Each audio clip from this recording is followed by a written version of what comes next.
Baik teman-teman, Assalamualaikum warahmatullahi wabarakatuh. Perkenalkan, kami dari kelompok 3 yang beranggotakan 6 orang. Yang pertama ada Ali Aziz Abdurrahman, kemudian yang kedua ada saya sendiri, Faiz Mahdi Raharjo, yang ketiga ada Arijal Siddiq Sibukatullah, selanjutnya ada Lukman Tursyawan, selanjutnya ada Sabita Rahmanida, dan yang terakhir atau yang keenam ada Safira Layina Rizko. Izinkan kami dari kelompok 3 untuk menyampaikan hasil diskusi kami mengenai bab 3. Selamat menyimak. Baik teman-teman, langsung saja ke materinya. Yang pertama, menyajikan masalah, sejarah penyajian masalah, dan sejarah sosial. Klien mengikuti interview untuk membahas masalahnya. Interviewer harus mampu mengidentifikasi masalah si klien dengan tepat atau dengan diagnostik yang tepat. Karena masalah supaya terpecahkan perlu intervensi yang tepat. Intervensi yang tepat dapat dilakukan kalau masalahnya teridentifikasi secara jelas dan akurat. Kemudian yang selanjutnya 3.1, menyajikan masalah. Setelah mengadakan relationship building, langkah pertama, mintalah pada klien untuk menyajikan masalahnya. Kemudian, interviewer harus mampu memahami masalah yang disampaikan dan kenapa hal tersebut bisa menyulitkan sang klien. Setelah itu, sang klien menyajikan masalahnya. Interviewer membuat 5 hipotesis, diagnosis, gangguan apa saja yang mungkin terjadi. Kemudian, proses diagnosis diferensial. Interviewer menggunakan pengetahuan psikopatologinya dan mencocokkan gejala-gejala yang terjadi pada klien dalam daftar kriteria diagnostik untuk beragam gangguan, yang kemudian dipakai untuk membuat hipotesis yang mungkin sebagai diagnosis akhir klien. Hipotesis bisa jadi spesifik gangguan apa atau kategori gangguan-gangguan. Yang dimaksudkan dengan kategori gangguan adalah sebagai contoh sulit tidur. Nah, sulit tidur ini bisa masuk gangguan kecemasan, bisa juga masuk pada gangguan mood, bisa juga masuk pada ketergantungan zat. Sulit tidur itu sebenarnya adalah gejala yang spesifik yang ada di kategori gangguan-gangguan tadi. Nah, penyebabnya bisa berbeda tergantung setiap kategori. Jadi lebih banyak kemungkinan masuk gangguan apa. Nah, kemudian yang spesifik itu contohnya berseteru. Nah, ini lebih jarang jadi gejala, jadi lebih spesifik. Hipotesisnya bisa gangguan perilaku atau gangguan kepribadian antisosial. Nah, setelah punya hipotesis, lanjutkan dengan menggali informasi tentang masalah yang tadi disajikan. Nah, penting untuk samakan persepsi dan kejelasan tentang masalah klien. Aspek yang perlu diperhatikan: sejak kapan gejala dimulai, kemudian durasinya atau berapa lama gejala tersebut terjadi, gimana kejadiannya, seberapa parah, atau stresor yang berhubungan. Sebagai contoh, pertanyaan-pertanyaan yang dapat dikeluarkan antara lain: sejak kapan mulai susah tidur? Sudah berapa lama susah tidur? Nah, gejala susah tidur ini semakin lama, semakin parah, atau semakin membaik? Setiap malam, berapa lama sih tidurnya? Apa aja yang terjadi di hidupmu waktu gejala ini mulai? Dan yang terakhir, apa sih faktor yang bikin gejala ini semakin parah atau membaik? Nah, pertanyaan-pertanyaan tersebut bisa beragam, bisa disesuaikan dengan masalah. Yang penting aspek umum tetap diperhatikan. Yang terakhir pada poin 3.1 adalah langkah mengidentifikasi simptom yang terkait. Pertanyaan dibuat berdasarkan daftar hipotesis diagnosis dengan menyelidiki apakah ada gejala lain yang interviewer duga ada dalam masalah si klien. Misalnya, masalah klien adalah masalah depresi. Nah, gejala dari depresi ini bisa merupakan kehilangan minat dalam beraktivitas.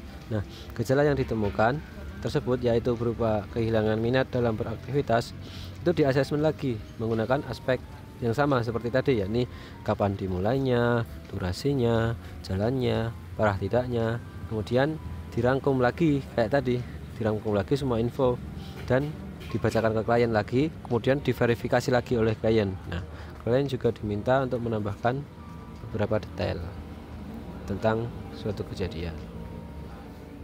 Oke, mungkin itu saja pada poin 3.1. Riwayat penyajian masalah. Mirip dengan penilaian gejala, pewawancara perlu menentukan kapan masalah pertama kali dimulai, apa dampaknya pada kesejahteraan dan fungsi klien, dan jalan apa yang diambil. Beberapa gangguan dicirikan oleh episode gejala dengan pemulihan penuh di antara episode, sedangkan yang lain memiliki gangguan terus-menerus dan kemunduran fungsi. Penilaian pewawancara tentang riwayat masalah yang disajikan akan menambah proses diagnosis banding dan menyempurnakan kesan sifat masalah. Jika masalah yang diangkat adalah masalah yang telah terjadi sebelumnya, pewawancara perlu menentukan awal dan jalannya setiap episode sebelumnya. Mungkin akan membantu jika Anda mengajukan pertanyaan seperti, pernahkah Anda merasa seperti ini sebelumnya? Atau apakah ini pertama kali Anda merasa seperti ini?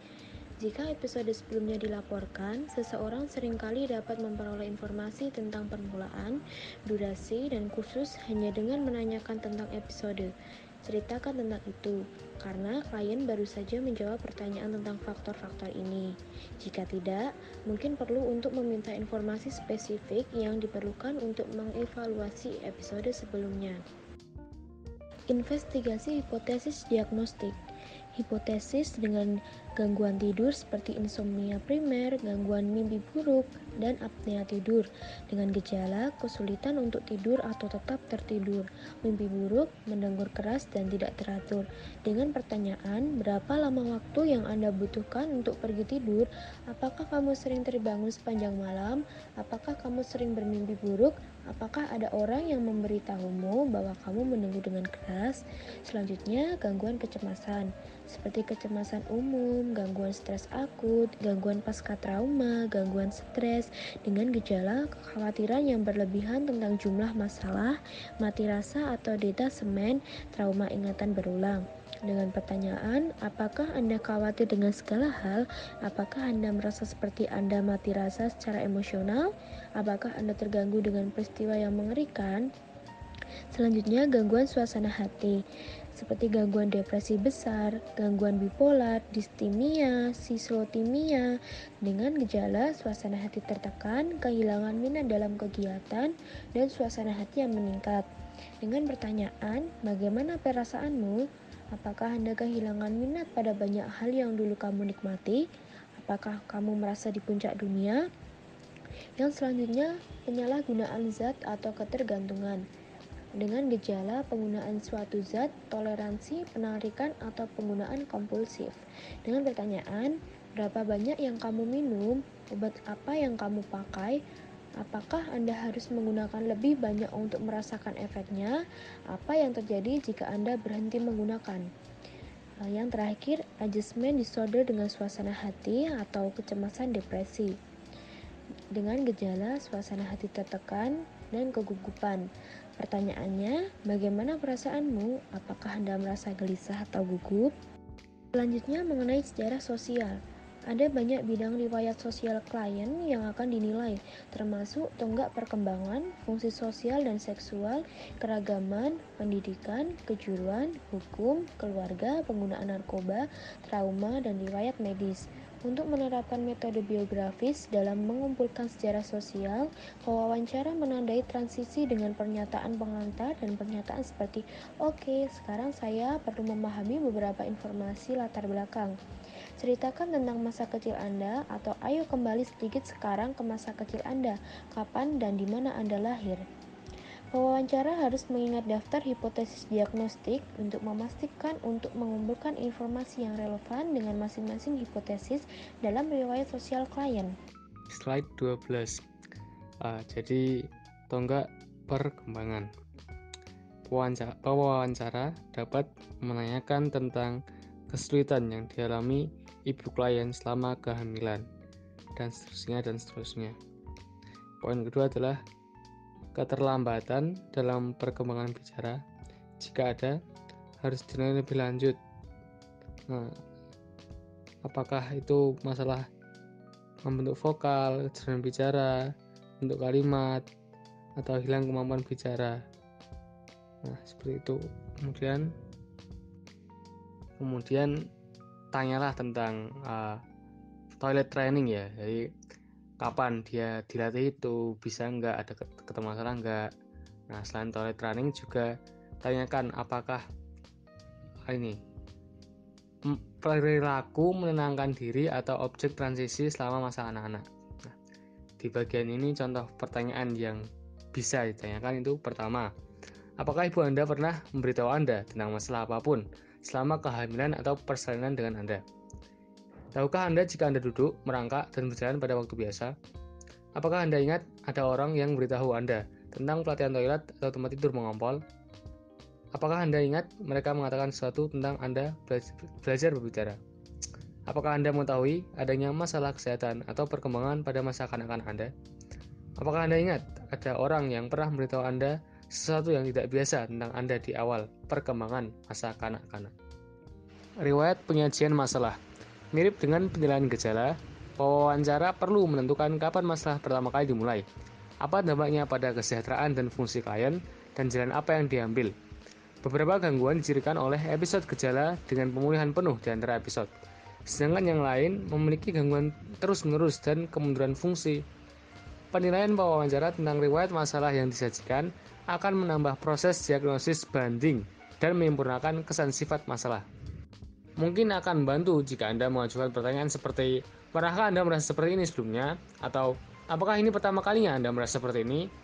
Seseorang seringkali dapat memperoleh informasi tentang permulaan, durasi, dan kursus hanya dengan menanyakan tentang episode. Ceritakan tentang itu. Untuk mengevaluasi lebih lanjut daftar hipotesis pewawancara, sekarang perlu memahami latar belakang, pengembangan, dan kekuatan klien. Seperti hipotesis gangguan tidur seperti insomnia primer, gangguan mimpi buruk, apnea tidur. Nah, gejala terkait kesulitan untuk tidur atau tetap tertidur, mimpi buruk, mendengkur keras, dan tidak teratur. Nah, pertanyaannya bisa seperti berapa lama waktu yang Anda butuhkan untuk pergi tidur, apakah kamu sering terbangun sepanjang malam, apakah kamu sering mimpi buruk, atau apakah ada orang yang pernah memberitahumu bahwa kamu mendengkur dengan keras. Nah, selain itu ada seperti gangguan kecemasan. Nah, seperti contohnya kecemasan itu kecemasan umum, gangguan stres akut, gangguan pasca trauma, gangguan stres, kekhawatiran yang berlebihan tentang jumlah masalah, mati rasa atau detasemen, trauma ingatan berulang terkait gejala terkait. Nah, pertanyaannya bisa seperti apakah Anda khawatir tentang segala hal? Apakah Anda merasa seperti Anda mati rasa secara emosional? Atau apakah Anda terganggu dengan peristiwa yang mengerikan? Dan seterusnya. Informasi sejarah pendidikan dan kinerja membantu proses diagnosis diferensial dalam beberapa cara yang berbeda. Dalam mengevaluasi informasi neuropsikologis, ada gunanya untuk memiliki gambaran mengenai fungsi intelektual seseorang pada masa sebelumnya. Misalnya, seperti klien semasa kuliah nilainya A dan B terus nih, tapi kok sekarang agak lemah otak, maka diindikasinya adalah pelapukan fungsi otak. Di lain pihak, klien punya catatan pendidikan luar biasa dan performa akademik yang rendah dapat mengindikasikan perkembangan yang terhambat. Kemudian yang bisa ditanyai mengenai informasi sejarah pendidikan seperti kapan kamu mulai bersekolah, pelajaran apa yang kamu sukai dan tidak sukai, apa kesulitan gak selama sekolah, apa tingkat pendidikan terakhir, pernah ikut program pendidikan gak di luar sekolah formal, atau apa kekuatan dan hambatanmu semasa sekolah. Kemudian fungsi sosial dan seksual. Pewawancara perlu bertanya kepada klien tentang hubungan dan perkembangan sosial, hubungan romantis, dan aktivitas seksual, persahabatan masa kanak-kanak, kegiatan setelah sekolah, keanggotaan dalam organisasi, dan partisipasi dalam kegiatan atletik atau olahraga. Semuanya memberikan informasi pewawancara tentang perkembangan sosial klien dan derajat keterkaitan dengan orang lain. Nah, penting untuk menanyakan tentang hubungan romantis atau kencan dengan cara yang peka budaya, tidak mengasumsikan perkembangan minat heteroseksual, atau mengganggu nilai atau larangan budaya atau agama yang tidak perlu. Kemudian selanjutnya mengenai fungsi sosial dan seksual, pewawancara ingin memahami riwayat hubungan formal dan informal klien seperti pernikahan atau hubungan yang berkomitmen dan apakah klien memiliki anak atau tidak. Nah, di sini contoh pertanyaannya yang mungkin bisa ditanyakan seperti cerita tentang masa kecilnya, jenis kegiatan sosial apa yang dinikmati, apakah ada anggota klub atau organisasi yang diikuti, bagaimana dengan persahabatannya sekarang, apakah yang dilakukan untuk bersenang-senang, apa Anda ingin minat romantis pertama Anda, kapan Anda mulai berkencan, dan mungkin seterusnya. Riwayat kejuruan. Garis pertanyaan ini mungkin mengalir secara alami setelah penyelidikan tentang riwayat pendidikan. Karena orang sering mulai bekerja setelah menyelesaikan beberapa program pendidikan. Seseorang mungkin bertanya, apakah Anda memiliki pekerjaan saat Anda di sekolah? Dan lalu apa yang Anda lakukan? Untuk menanyakan tentang pekerjaan setelah sekolah formal, contoh pertanyaan, jenis pekerjaan apa yang sudah kamu lakukan? Apakah Anda pernah bertugas di militer? Bagaimana dengan pekerjaan atau posisi sukarela? Kapan periode terlama Anda pernah bekerja? Yang terakhir, apa yang Anda lakukan saat Anda menganggur? Sejarah hukum. Klien terkadang enggan untuk melaporkan pelanggaran batasan hukum, sehingga pewawancara perlu menanyakannya secara langsung. Apakah klien telah memberikan informasi secara sukarela atau tidak? Selain menanyakan tentang riwayat penangkapan, hukuman, pelanggaran ringan, dan tindak pidana, penting juga untuk menanyakan tentang tindakan sipil pada klien. Ketika ingin memulai pewawancara, bisa memulai dengan pertanyaan umum tentang keterlibatan dalam sistem hukum seperti ceritakan tentang masalah hukum apapun. Dan kemudian ditindaklanjuti dengan pertanyaan, apakah Anda pernah ditangkap? Apakah Anda mengajukan tuntutan hukum? Apakah Anda pernah dipenjara? Beberapa gangguan dicirikan oleh pelanggaran batasan hukum, termasuk gangguan perilaku dan gangguan kepribadian antisosial. Sementara gangguan lain dapat mencangkup peningkatan kemungkinan pelanggaran, seperti ketergantungan pada zat ilegal atau perjudian patologis. Pewawancara perlu memfokuskan kembali garis penyelidikan terhadap bidang sejarah sosial lainnya. Contohnya, pertanyaan untuk ditanyakan, masalah hukum seperti apa yang pernah Anda alami? Ceritakan tentang penangkapan dan hukuman apapun. Apakah Anda pernah dipenjara atau tidak? Apakah Anda telah mengajukan pengaduan hukum atau tuntutan hukum terhadap siapapun? Apakah Anda pernah dituntut? Apakah Anda pernah menjadi korban kejahatan? Apa pengalaman Anda dengan sistem hukum? Trauma dan sejarah penyalahgunaan. Pewawancara tidak boleh berasumsi bahwa klien akan secara spontan menawarkan informasi tentang riwayat trauma atau pelecehan. Meskipun riwayat seperti itu mungkin tampak relevan secara klinis, klien sering enggan mengungkapkan informasi ini karena membicarakannya membuat mereka tidak nyaman. Untuk alasan ini, semua wawancara harus mencangkup pertanyaan tentang peristiwa traumatis dan kemungkinan pelecehan. Bahkan, jika pewawancara tidak memiliki hipotesis diagnosis tentang gangguan stres akut, gangguan stres pasca trauma, atau kode penyalahgunaan. Contoh pertanyaan untuk dinyatakan. Yang pertama, apakah Anda pernah melakukan aktivitas seksual ketika Anda tidak menginginkannya? Karena seseorang memaksa Anda, atau Anda tidak berpikir Anda dapat menolaknya? Yang kedua, apakah Anda pernah dipukul, ditampar, didorong, ditendang, atau ditinju? Yang ketiga, apakah Anda pernah mengalami bencana, kecelakaan, atau cedera serius? Dan yang terakhir, apakah salah satu dari hal ini terjadi pada seseorang yang Anda kenal, atau apakah Anda melihat hal seperti ini terjadi? Substance use history. Meskipun dapat dikatakan bahwa hampir setiap orang telah menggunakan semacam zat psikoaktif selama hidup mereka, penting untuk menentukan riwayat penggunaan dan penyalahgunaan zat. Gangguan yang disebabkan zat harus hampir selalu dimasukkan dalam daftar hipotesis diagnostik pewawancara, karena zat dapat meniru hampir semua gangguan psikologis lainnya dan menghasilkan gejala yang sangat mirip dengan gangguan lain. Contoh pertanyaan untuk ditanyakan, berapa banyak alkohol yang Anda minum rata-rata? Zat apa yang Anda gunakan? Apakah Anda pernah menggunakan tembakau, rokok, cerutu? Apakah Anda mengonsumsi vitamin, jamu, atau suplemen makanan? Berapa umur Anda saat Anda mulai? Kapan Anda paling banyak menggunakan dan berapa banyak? Apa obat pilihan Anda? Berapa banyak kopi, teh, dan soda berkafein yang Anda minum? Apakah ada periode waktu Anda tidak menggunakan atau substansi? Apakah orang lain mengeluh tentang penggunaan Anda? Apakah itu mengganggu pekerjaan atau hubungan? Tidak penting bagi pewawancara untuk mengetahui berbagai macam penyakit medis, namun ada baiknya untuk menanyakan riwayat penyakit klien yang mungkin berhubungan dengan masalah psikologis. Untuk memperoleh informasi yang lebih banyak dan menghindari klien untuk menutup diri, pewawancara dapat menunjukkan rasa empatinya melalui pertanyaan yang berhubungan dengan masalah dalam keluarga atau dengan berterus terang bahwa mungkin akan berat bagi klien untuk menjawab pertanyaan tertentu. Untuk menghindari klien bertele-tele dapat dilakukan dengan menyinggung perihal waktu yang terbatas atau waktu wawancara yang terlalu lama. Penutup. Perhatikan daftar hipotesis lagi. Sebelum ditutup, interviewer sebaiknya mempertimbangkan informasi historis apa yang dapat membantu mencoret atau mengevaluasi hipotesis apa yang masih ada di daftar. Harusnya sudah cukup informasi untuk eliminasi berbagai hipotesis, menyisakan diagnosis yang paling akurat. Interviewer harus waspada agar tidak mencapai kesimpulan yang prematur.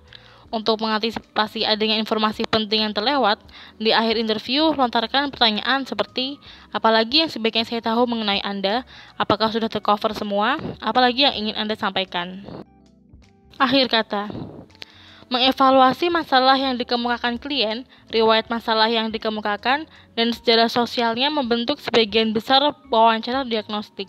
Ini mungkin tampak menakutkan, tapi jika melihat daftar panjang informasi yang harus dimasukkan, namun dalam praktiknya seringkali dapat diselesaikan dalam waktu kurang dari 1 jam. Dengan latihan, pewawancara akan bisa membimbing proses interview melalui pertimbangan hipotesis diagnostik, mengarahkan penyelidikan ke bidang sejarah sosial yang akan menginformasikan proses diagnostik diferensial dan memungkinkan untuk mendapatkan kesan diagnostik yang akurat pada akhir wawancara.